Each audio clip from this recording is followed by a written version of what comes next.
In the hushed corridors of Kensington Palace, history has a way of whispering louder than the living. Imagine Prince William, silver threading through his hair, walking alone one evening with nothing but his mother's memory pressing against his chest. It wasn't ceremony that weighed on him, but the thought of a secret so powerful it could break apart the monarchy's carefully polished mask. He hadn't gone looking for scandal, but for fragments of Diana's spirit to weave into a new memorial. What he found instead was the kind of truth that no palace wall could contain. Highgrove, his father's estate, smelled of wet earth that afternoon. Rain clung to the gardens, dripping off hedges shaped like monuments to order. William slipped away from escorts, craving the raw solitude his mother had been denied in her lifetime. Inside a storage room, time stood still in stacks of cardboard boxes, each one crammed with echoes of a family history too heavy for anyone to carry. Wedding photos, childhood laughter frozen in yellowing prints, hollow smiles between his parents. It was all there like shards of glass pressing into his heart. But behind the boxes, hidden as if on purpose, sat a small wooden chest carved with roses. His mother's roses. It was bound with nothing more than a faded rope, yet opening it felt like unsealing a crypt. Inside lay a silk wrap cradling a diary and a letter, their age betrayed by brittle pages and smudged ink. His hand shook as he turned to the first entry, written in Diana's familiar, graceful script. Today, I felt the baby stir inside me, but Charles is absent. I cannot tell him. The words stopped him cold. His mother, the princess loved across continents, had carried a child in silence. The diary painted a hidden life in 1988, visits to a secluded hospital, grief-ridden nights, and a name William had never heard before, Elizabeth Rose. His sister, a fragile life cut short within days, laid to rest in secret at the Spencer family cemetery. Diana's anguish spilled onto those pages, not for the world's eyes, not even for her son's, where she had chosen secrecy. Fearing that a child born outside the palace's rigid perfection would be condemned before she could breathe. The entry spoke of midnight visits to a grave, of white roses left in snow, of a grief that hardened into silence. Then came the letter, dated just days before her death in Paris. The handwriting trembled, as if written in haste but soaked with finality. Diana confessed what she had hidden, a daughter born in loneliness, buried in silence. If you read this, remember, not every child is granted a name. William's vision blurred as he clutched the paper to his chest, realizing for the first time how little he had truly known his mother. Memories returned with brutal clarity. Christmases when Diana would vanish for hours, returning pale, her eyes red as though she had been crying. He remembered asking her if she was cold, offering to hug her warm. She had smiled and whispered, "I'm just missing someone very dear." Only now did the pieces fit. She wasn't slipping away for air or charity. She was kneeling before a tiny grave in Northamptonshire, whispering lullabies to Elizabeth Rose. The discovery was more than personal. It was a threat to the monarchy itself. The story of a hidden child, buried twice, once in the earth and once by silence, would fracture the polished image of the Windsors. Diana would be seen not just as the people's princess, but as a mother broken by an institution too blind to care. And Camilla, the woman who replaced her, knew this better than anyone. For William, though, the question was no longer whether the truth should come out, but how long he could keep it inside before it tore him apart. The morning sky over London carried the weight of a storm, though no rain had yet fallen. Prince William drove alone, his black Range Rover eating up the miles toward Northamptonshire.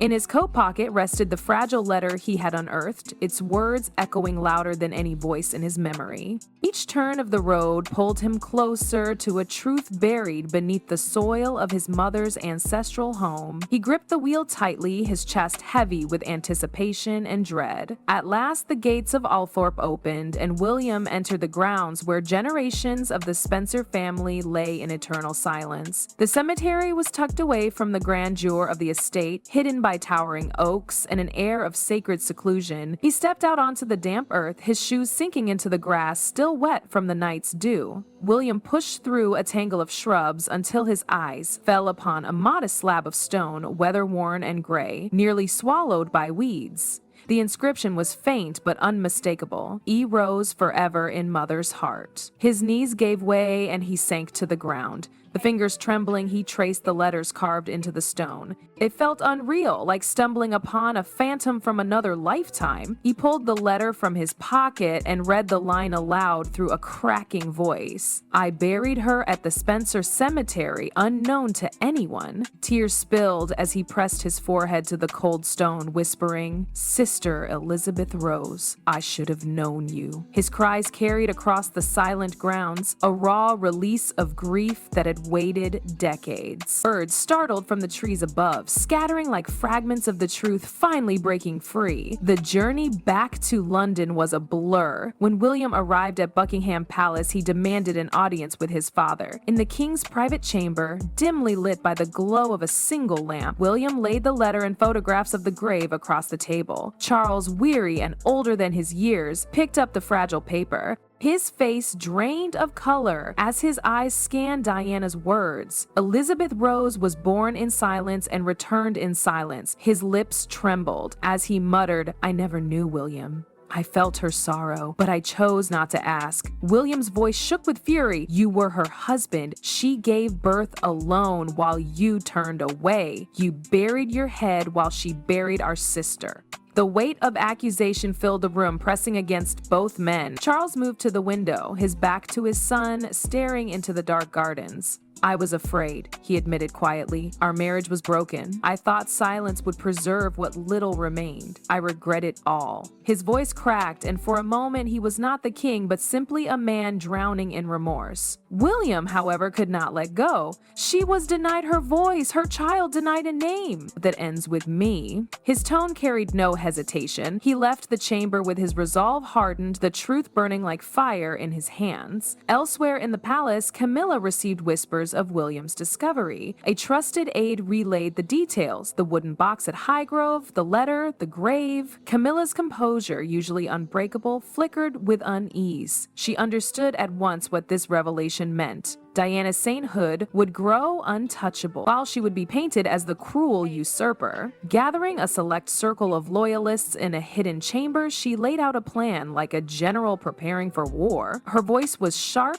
every word deliberate. "We must seize control of the narrative. The press will hear that Diana was unstable, her writings products of grief and imagination. We will issue an official statement denying evidence of a child. Above all, William must be persuaded that silence is the only path. If he refuses, the monarchy itself is at risk." Her advisors nodded nervously, their faces pale. Camilla's eyes narrowed, cold and unyielding. In her mind, this was not about truth or lies, it was survival, and she had no intention of losing. The palace courtyard buzzed with cameras and reporters, a sea of expectant faces waiting for a story that would either crumble or fortify the monarchy. Prince William stepped forward, not as a polished figure groomed by handlers, but as a son carrying the weight of a mother's silence. Silver strands in his hair caught the pale light, and his eyes held the grief of decades mixed with unshakable resolve. The microphone crackled as he began, his voice steady despite the storm inside him.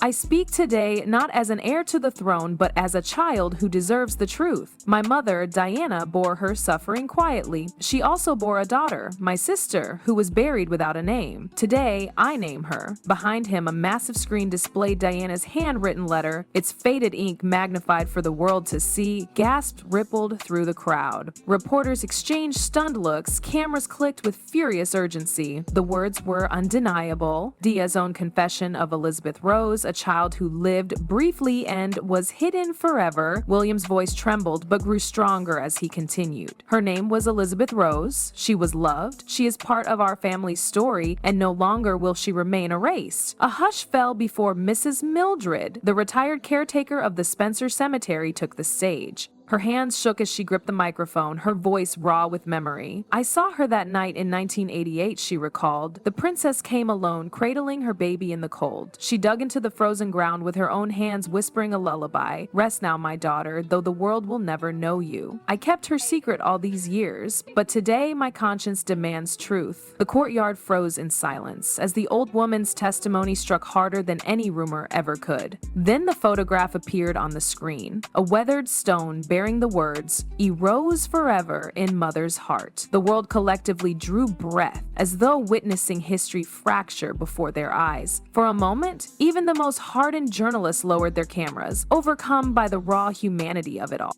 Within Buckingham, Camilla stood rigid before a television, her hands clenched so tightly the knuckles whitened. The broadcast showed everything she had worked to contain slipping like sand through her fingers. Charles sat beside her, eyes wet with remorse, saying nothing. The Queen's advisors, once eager to execute her plans, now shrank from her gaze, fearing the backlash already gathering in headlines. Across the Atlantic, Harry watched the live feed from his California home. His eyes brimmed with tears as William's words pierced through years of distance and conflict. "Do it, Will," he whispered to himself. "For Mom, for our sister." Social media erupted within minutes, hashtags like Elizabeth Rose and Justice for Diana climbing worldwide trends. The monarchy, usually shielded by layers of tradition and secrecy, suddenly felt transparent, its shadows illuminated for all to see. Days later, a private ceremony was held at Althorpe. The neglected stone was replaced with gleaming white marble etched with the name Elizabeth Rose Spencer, Windsor, 1988-1988. The inscription read, "She was loved, even in silence." William laid a bouquet of white roses upon the grave, whispering through tears, "Now the world knows you." Charles appeared quietly, placing Diana's old lace handkerchief on the stone, his face heavy with unspoken regret. He lingered for only a moment before retreating into solitude. Camilla did not attend. Her absence only deepened public anger, painting her as a figure incapable of compassion. In the weeks that followed, William's decision reshaped the monarchy's image in ways none could have predicted. Supporters hailed his bravery, calling him a man of truth, willing to honor his mother against all odds. Critics whispered of fractures in the crown's foundations, questioning how long an institution built on secrecy could survive under such light. Yet for William, the noise outside mattered little. He had given voice to the silence, restored dignity to a sister lost in shadows, and honored the mother who had borne pain with unmatched grace. Walking away from the cemetery that final day, he carried both grief and freedom. The monarchy might bend or break under the weight of truth, but Diana's secret was secret no longer. Elizabeth Rose had her name, and in that simple act, history itself had shifted.